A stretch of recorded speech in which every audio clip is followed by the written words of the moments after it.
Hello my loves, fall is right around the corner and I am a huge horror fan, but I know this genre is new to a lot of you guys, so I have curated a list of horror based off of the genre that you like reading right now. So if you love classics, literary fiction, romance, I've got the book to introduce you to this genre so you can see if it's something that you might enjoy. I have timestamps in the description, so if you want to click around to the genre that you like reading right now, feel free to do so and skip the rest. First up, let's do horror for my romance girlies. I have two authors to recommend to you. The first is Isabel Cañas. My favorite book of hers is The Hacienda, but I think I might actually recommend Vampires of El Norte a little bit more. And the reason why I love Vampires of El Norte is it is very much a story about this relationship.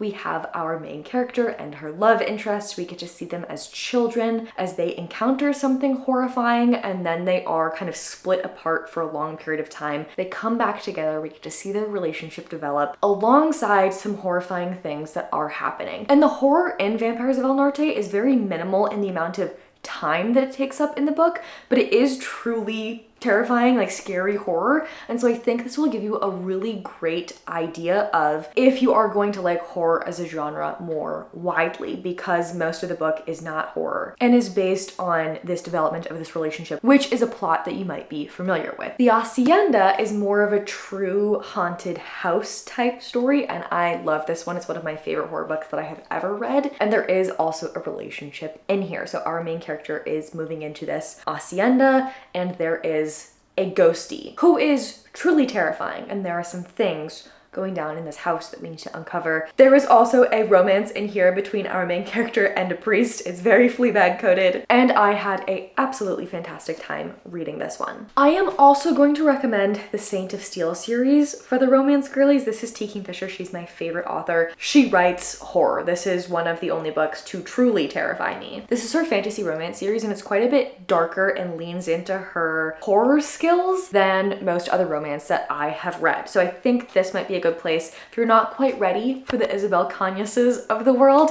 to try this out, to maybe dip your toes into the type of horror that T. Kingfisher writes. I would say that the series does tend to get darker as it goes on. So in the first couple of books, we are following this decapitation story. There are people who are being decapitated, and we are trying to uncover what is going on. And it is scary, but it's mostly a romance between a paladin and our love interest, who is a perfumer, and they are fantastic together. He knits little pink socks and is also a big, strong man, and she is very good at what she does and has a past, and they're gonna work through it and develop an emotional and physical relationship, and it is lovely. These have steam in them. In the third book in this series, our main characters find themselves in somewhat of a Saw-like torture maze, but it's also a lovely male-male romance. And the fourth one, which I'm currently reading, is a male-female romance again. In this one, we are eventually dealing with a demon who is incredibly scary, so we get the romance as the overarching theme, plus some incredibly delectable fantasy, as well as some horrifying elements driving the plot forward. And the good news is, if you like T. Kingfisher's writing style, she has tons of horror that you can pick up after this. Okay, those are my romance recs. On to literary fiction. For the people who love literary fiction, this is my biggest recommendation to you. It's a chunky book. And I know if you're a literary fiction person, you probably read a lot of chunky books, so you should feel right at home with this one. Mariana Enriquez is absolutely incredible at her craft. This is such a well done book. And I remember when I read this as a part of my Goodreads horror video that I said this is perfect for lovers of literary fiction. My favorite parts of this were the horror elements. There's a scene inside of a house where the house is trying to like trap these people inside. That is just exactly what I want out of horror. We're also dealing with the occult very heavily in this book, and I found those scenes where the horror was present to be my absolute favorite part of this book and to be some of the best horror that I have ever read. But the majority of this is a long-spanning, multi-generational, grief-stricken journey talking about Argentina's military dictatorship and the effect that it has on this family and on other people. It is just incredibly well done from a literary fiction standpoint, and also contains experience some exceptional horror. Like with Vampires of El Norte, the horror in here I would say is more minimal than most horror books I read, but it is true horror when you get to experience it. I would also recommend things like Natural Beauty and Monstrilio in this vein because they are more literary horror in the way that the horror in here is not maybe quite as strong as it is in other horror books, but there are still horrifying things happening. So in Natural Beauty, our main character is kind of sucked into this spa-like skincare place. It's a similar story to Rouge, if you have heard of that one, but I prefer this one because it has that literary fiction element that I love so much. I actually have quite a soft spot in my heart for literary horror. It's one of my favorite types of horror to read, and this one is one of the best I have read in a long time. As our main character continues to work at this spa-like skincare place, she starts to get more and more sucked into it and identify some things that are going wrong there. It has a lot to say about beauty and what it is to be beautiful and to be monstrous, and the benefits and downfalls of both. There's lots of conversations in here about Western beauty practices and what we are willing to do to be beautiful. It has a lot of really great meat for your brain to chew on while also having some horror going on in the background. I do also have to mention Monstrilio, which is this incredible grief story. It does have scenes that are gross and horror and bloody, but it also is generally just this story of a family that is completely broken by the loss of a child. We're actually in the heads of quite a few different characters in this book, and we start following this mother who has just lost her son. She is grieving that loss so severely that she will basically do anything to make herself feel better. She ends up cutting out a piece of her dead child's lung, and it grows into this little monster that they call Monstrilio. We eventually do get Monstrilio's perspective as well, and it is just so incredible to be in all of the different minds of all of these different characters, learning how this horrific thing has been affecting all of them. It's an incredible story about grief. And I think if you want some really, really fantastic literary fiction that includes a horrifying monster, this is perfect for you. Next up, I have horror for those of you who like cozy mysteries. I'm not talking about the cozy fantasy crowd, I'm talking about cozy mysteries, where you like the small town, there's a mystery to solve, everyone's kind of in everyone else's business. I think you will love Darcy Coates. I have read The Haunting of Ashburn House by her. Full disclaimer here, I did not like this book, but I also do not like cozy mysteries. If you love the cozy mystery genre, you are going to eat this up. It is truly scary. The horror in here is not tamped down. Do not go into this thinking that this is going to be lighthearted and cozy, because it is not. It has the cozy mystery. A woman moves to a small town and is feeling judged by the people who live there, but ends up making some friendships and is trying to figure out this secret that is going on in this house that she lives in. But there's a lot of gossip and small town goings-ons. That is exactly the plot of this, but there is also horror happening in this house. It gets gross. It's true horror. Be prepared for that. But I think if you like that plot structure, this will tell you right away if you also like things to get more horror. There is a cat animal companion in here, and he is the most perfect cat that I have ever witnessed. I did genuinely enjoy his presence in this book. So it has all the tropes and all the things you would expect from a cozy mystery put into a horror book. Along the same lines, Cackle, something that I also did not love very much, is giving cozy mystery. We have this woman who moves to this small town. She ends up making friends with this woman who she thinks may or may not be a witch. Horrifying things do ensue. I would say the horror in Cackle is a little bit less than in The Haunting of Ashburn House, but it still is there. Once again, I did not personally love Cackle, but if you like a cozy mystery, you're gonna love it. Okay, for those of you who like science fiction, I have a couple of options for you. Probably the most true science fiction story that gets horror is Final Girls by Mira Grant.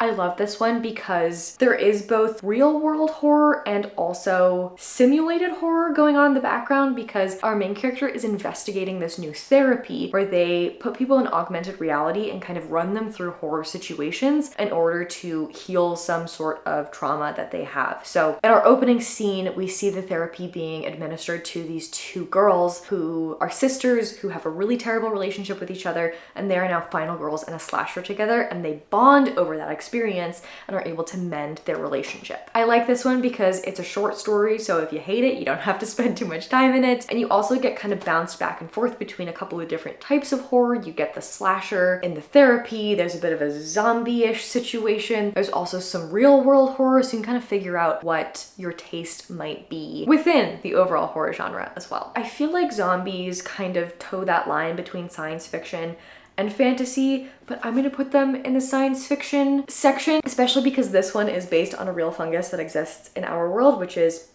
absolutely horrifying to me. This is The Girl with All the Gifts. It is one of my favorite horror books of all time. We are following a young girl and a teacher as this zombie apocalypse breaks out and they have to figure out how to survive. It touches on one of my favorite science fiction tropes of all time, which is what does it mean to be human? And it explores it in such a new and fresh and interesting way, while also being horror. It is a true zombie story. It does get bloody and gross and gory, and I thought it was incredibly well done. That's all for science fiction. Now let's talk classics. I have some horror-leaning classics to share with you, and then I also have some modern work that I think you will still enjoy if you love reading classics, because they take inspiration from or are retellings of classics. So coming off of science fiction, Frankenstein is incredible. If you haven't read Frankenstein yet and you're a lover of classics, what are you doing? Please pick this up. This is one of my favorite books of all time. I have marked up my copy so much because I love this so incredibly. If you love things like Frankenstein, Gothic horror would be a really great place for you to start. This tale filled with nature, filled with that sense of foreboding and that kind of slower horror. If you read this and you like this, Gothic horror is gonna be your go-to. If you haven't read Frankenstein yet and you don't know the plot, let me share it with you. We are following Victor Frankenstein as he goes to school and learns a lot of science and ends up creating a monster. We are in the monster's head as well as in Frankenstein's head. They both do things that are very human and very monstrous, and we're kind of asking this question, what is it to be human? What is it to be monstrous? How much innovation and scientific advancement is too much? What is too far? And what do we do once we have created something that is monstrous? And how do we deal with the ramifications of that and not make that worse? Amazing book. One of my favorite haunted house stories of all time is also a classic, The Haunting of Hill House by Shirley Jackson. This is one of my favorite authors.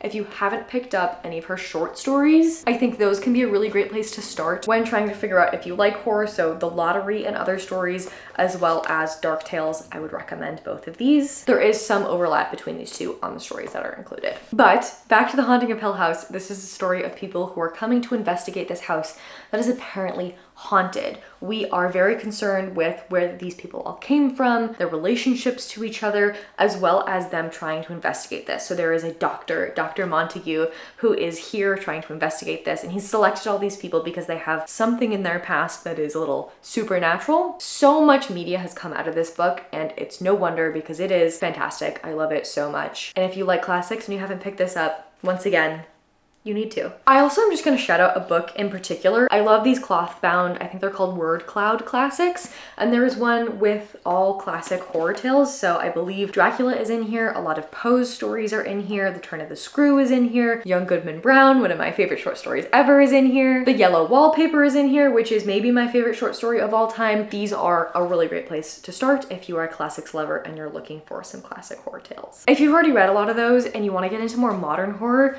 I have kind of two directions for you to go in. Number one would be retelling. So this is a retelling of The Fall of the House of Usher by Edgar Allan Poe, and it takes inspiration from the story, but is more modern horror. So it has a link to the things that you have enjoyed in the past, but will fully put you into modern horror, and you can see if you like that as well. It also is a full series. So if you like this, I think there's planned to be maybe 3 or 4 books in this series so far. This is the only one that's a retelling. This one is just following our characters from the first book as they explore other horrifying things. So you have that to look forward to as well. I would also recommend something like All's Well by Mona Awad. This is very much in and around Shakespeare. The title, of course, takes inspiration from All's Well That Ends Well. Our main character is a woman who is trying to put on a play of All's Well That Ends Well. Her students do not want to put on that play. They want to put on the Scottish play instead. Our main character is dealing with a chronic illness. She's in a lot of pain, and she ends up making a deal with these demonic devil type characters and things kind of go off the rail. It's very what is reality descent into madness type of horror. I love this one. And I think if you have a love of Shakespeare and you have a love of the plays that are being depicted in this, you will get even more out of this than I did. Next up is middle grade. If you are an adult who likes to read middle grade, I do have some recommendations for you. This is, I think, the only true middle grade horror that I have read. It's called The Stars Did Wander Darkling. It wasn't my favorite thing that I've ever read, but if you are wanting to branch out and maybe see if horror is something that you might like, this does have some pretty horrifying scenes in it. We have a animal that is dragging itself and its entrails are out, and it's gross. So you can see if you like horror by reading it. It's very Stranger Things coded. We're following this group of kids. They're trying to uncover these caves that have been discovered through this construction site that's happening. They love movies. They're friends with the guy at the DVD rental store. They ride their bicycles around. They're dealing with things like their friend moving away. They're going on camping trips. It's very kid stuff plus horror. I also, once again, am going to recommend T. Kingfisher, specifically Minor Mage. This author actually had a debate with the people who were publishing this book over whether or not they could classify this as middle grade because it did get quite scary, and they didn't think that it was going to be right for a middle grade audience. So I would say that T. Kingfisher is often middle grade that is written for a more mature middle grade person, or even for adults who are looking for a cozier story featuring younger characters. It does get scary. Our main character is the Minor Mage for his town,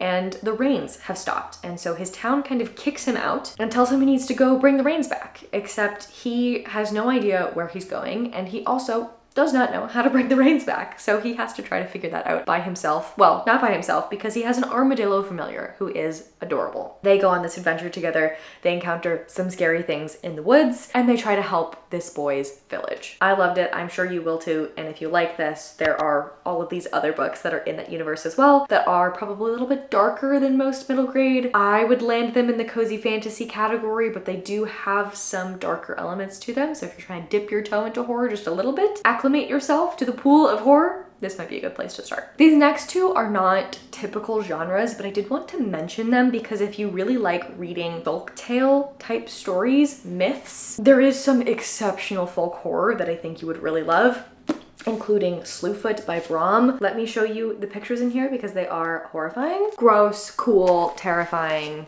fantastic. We're following our main character who is in this puritanical society. She has recently been widowed and her town is trying to basically like kick her off of her lands. She encounters this creature, Slewfoot, in the forest. She ends up helping him and they end up kind of forming this little friendship, because the kicker is that he has no memories. He does not know who he is or where he came from, and our main character Abatha needs to figure out for herself who this creature is and whether or not they can help each other. And the last time I will shout out T. Kingfisher, who is my favorite author, I'm sorry, she just writes fantastic horror, is The Twisted Ones. Our main character Mouse is going to clean out her dead grandmother's house. She brings a dog along with her. Do not worry, the dog is fine, nothing happens to the dog, but she starts to see some things in the woods that are very unsettling and ends up in a very scary situation. The whole cast of characters in this is incredible. It's not just our main character and her dog. They encounter some other people who are some of my favorite characters I've ever read in a book before, and the folklore horror in here is truly scary and truly terrifying and will have you find out very quickly if you like horror or not. I did ask my friend, this was one of the first horror books that she read, and she said this was good for a beginner horror reader, although she did say that if you live in a remote area in the woods in a house that is unfamiliar to you, that you probably don't want to read this at night. And I would definitely